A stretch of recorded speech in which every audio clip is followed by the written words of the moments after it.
আজকে আর ক্লে দিয়ে জুয়েলারি বানাবো না, আজ বানাবো রজনীগন্ধা ফুলের স্টিক। রজনীগন্ধা ফুল কিভাবে বানাতে হয় সে বিষয়ে আমি আগেই তোমাদের সাথে টিউটোরিয়াল ভিডিও শেয়ার করে দিয়েছি।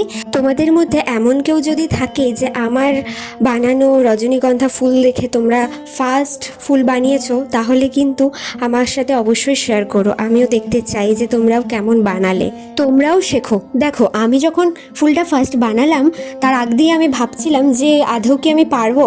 যাকে তারপরে যখন ফাইনাল লুকটা দেখলাম তখন দেখলাম যে না, সত্যিই আমি পেরেছি। আর এই স্টিকটাও কিন্তু আমি বানিয়েছি আমার ঠাকুরের জন্য। কিন্তু শুধু স্টিক তো ঠাকুরকে দেওয়া যাবে না, কি করি? তখন মাথায় এলো আমার পাশের বাড়ির এক দাদু। সেই দাদু খুব গুণী, যেমন সুন্দর আঁকে তেমন সুন্দর হাতের কাজ। তো দাদুকে আমি দেখেছিলাম ছোটো ছোটো ফুলদানি বানাতে, তো দাদুর কাছ থেকে দুটো ফুলদানি কিনে নিয়ে এলাম। তারপর স্টিকগুলো ফুলদানির মধ্যে রেখে তারপর মা দিয়ে দিল ঠাকুরকে। দেখো তো কেমন লাগছে।